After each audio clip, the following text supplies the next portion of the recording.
The Hermit. The gentle hum of the mare stream fills Sunny's ears as the magic-powered vehicle soars through the air. She sits comfortably in her usual seat as she stares out of the windshield, admiring the clouds as they roll by, and occasionally looking down at the equestrian landscape below. Next to her, Zip is confidently driving with practiced ease. She was always fond of driving this thing. So, how's it looking, Zip? Thankfully, everything seems normal. That said, the second I see something wrong, we're turning right around. Good. It would probably be dangerous otherwise. I mean, I certainly wouldn't want to be in this thing if and when it starts going down. Don't worry, I have no intention of letting the stream crash. That said, in the worst case scenario, we can both just fly away. Yeah, I suppose that's true.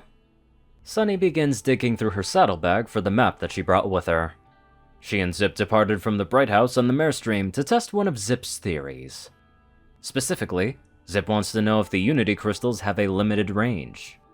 To test this idea, she and Sunny decided to start flying to the other end of Equestria on the Mare Stream.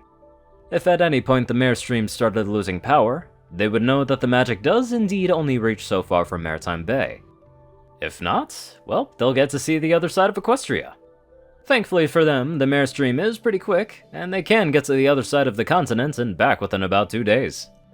How we doing, Sunny?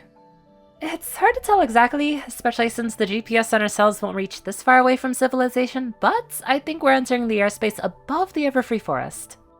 The Everfree Forest? Isn't that the most dangerous forest in Equestria? Yep, sure is. Even in Princess Twilight's time, almost no one lived there. Back when they controlled the weather, they could never quite get the Everfree Forest to behave. On top of that, it's super important historically. It's where the castle of the two sisters used to be, and it's where the Tree of Harmony grew. Oh yeah, I remember those stories. Isn't that where that one zebra lived? Sakura, was it? Yeah, she helped out Princess Twilight a ton, both before and after she was an alicorn. Huh. Well, I definitely can't imagine any pony is living there now. I mean, who could survive in there without magic? Wait, you haven't heard the legend? What legend? I consider myself very informed on equestrian folklore, thank you very much. Especially after everything with Twilight's message and Opaline. Okay, according to my dad, there's an old hermit who's been living deep in the Everfree Forest for hundreds of moons. Wait, what? How? Even if they could survive in a timberwolf-infested forest, surely they aren't that old. They'd have to be like an alicorn or something. I don't know for sure. Apparently... Sunny's ears droop, and she looks down with a saddened expression. Apparently my mom met this hermit a long time ago before she moved to Maritime Bay. She wouldn't tell my dad much more than that, though. Oh, I'm sorry, Sunny. I didn't mean to bring up your mom. No, it's fine. Sunny forces a smile before looking out of the window once more. I don't know how or why she met the hermit, but I want to believe that she wasn't lying to Dad. Well, alright then, I'll just assume that this legend is real. I mean, it's not like we can verify it, unless he wants to land in one of the most dangerous places in Equestria. Don't tease me, Zip, it's just some travel banter. Once we're past the Everfree Forest, we should be able to see what remains of Ponyville. I just can't wait to... Zip? Yeah, Sunny, I see it.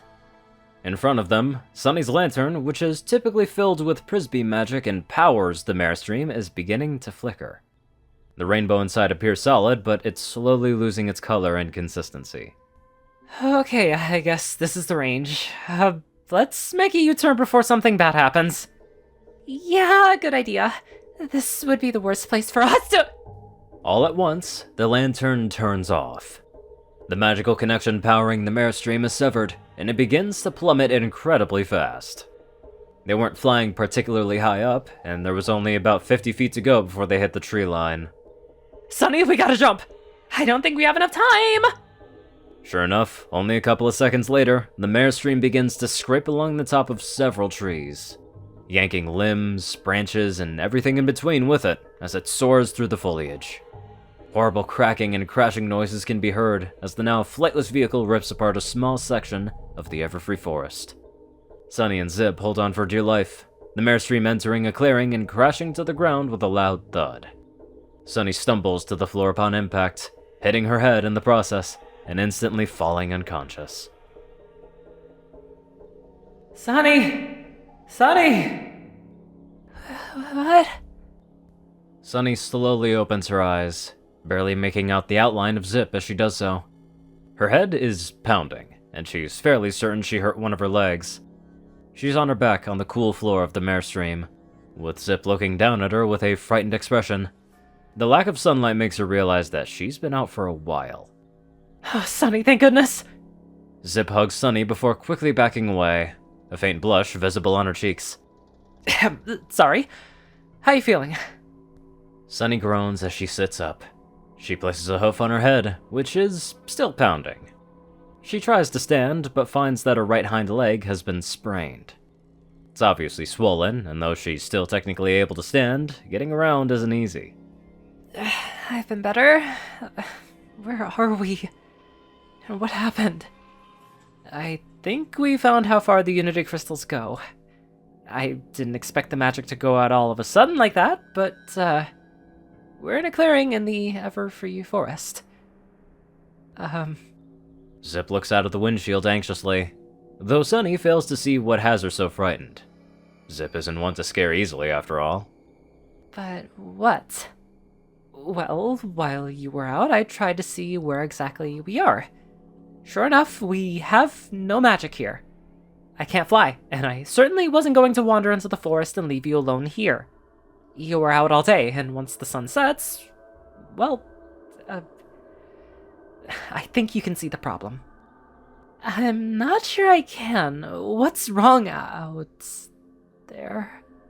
Sunny finally notices a pair of glowing green eyes staring through the tree line on the edge of the clearing.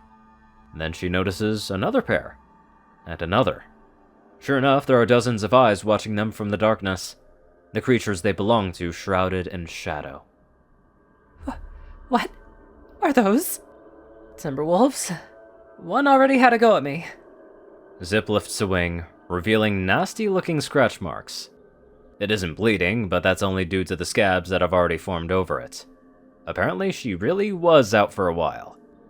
Oh my gosh, Zip, are you okay? It still stings, but I made it back here just fine. Thankfully, I don't think they can get in, but it's only a matter of time until they try. I doubt this class will be able to do much about those teeth or claws of theirs.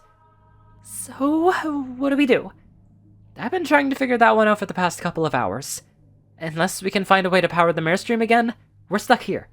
And to be honest, I don't know if we'll make it through the night. If the Unity crystals don't reach this far, then how can we possibly restore magic to the lantern? I'm sorry, Sunny, I don't know. A sound forces both mares to look out of the windshield as 3 Timberwolves emerge from the tree line, each easily standing above 8 feet tall. They walked with a determined, hunched gait, looking the part of the pack-hunting predators they are. They slowly begin to circle the Mairstream, their deep growls audible in the quiet evening air. Sunny does her best to activate her alicorn magic, grunting as she does so. However, nothing happens, and she's left trying to catch her breath. Zip frantically searches for something, anything that might get them out of there, but finds nothing of note. If only she had Izzy's creativity. Sunny, I'm sorry. This was such a stupid idea. Don't blame yourself, Zip. No pony could have seen this coming. We'll figure out something, I'm sure. We're running out of time for that, Sunny. Suddenly, one of the Timberwolves makes a whimpering noise. It lurches backwards, and the 3 Timberwolves direct their attention away from the Mairstream for the first time since Sunny woke up. What was that? The 2 mares watch as a hooded figure standing in the center of the clearing that they somehow failed to notice raises 2 of its sleeves. The cloak around the figure covers its face, and the sleeves are long enough to hide all of its features. The figure stands a bit over 6 feet tall and looks about as ominous as the Timberwolves do. All at once, the 3 Timberwolves pounce on the figure. But right as they are about to bite down on it, the figure disappears with a green flash. Suddenly, it reappeared in between the 3 wolves and the Mairstream. A couple more Timberwolves emerge from the tree line, making it 5 against 1. Who's that? I have no idea. The figure keeps a defensive stance as it kneels down a little bit. It reaches forward as it places a sleeve to the ground. After a moment, the Timberwolves begin to pounce once more. But as they do so, another green light seems to emerge from where the figure's sleeve touches the grass. Large, grape-covered vines quickly sprout from the ground, growing rapidly as they wrap around the Timberwolves before they can reach the figure. Standing back up, the stranger swipes one of its sleeves to the side, causing the vines to do the same, throwing the Timberwolves a few dozen feet away in the process. Whimpering, the Timberwolves retreat back into the forest, and the remaining eyes peering through the tree line disappear as well. With that, the fight is over, leaving the figure as the only thing remaining outside of the Mare Stream. It's a RunicTreetops story. Everything that he frickin' makes is so divine. And I can't frickin' wait to read the rest of this. Anywho, let's get on to our strong donators. Top donators: Jessie Smith, Zarsex30, BadassWaffle, Onlyonething, Ceru, Orion, and Caladis. Matchvic, Jock, Rayden, Runescythe, Will, Twinkie, Luigi, Chancellor, Crust, Big Smoke, Murder Princess, LILmighty, Solar Symphony, many more awesome people. Thank you all so much for watching this video and live life to the fullest.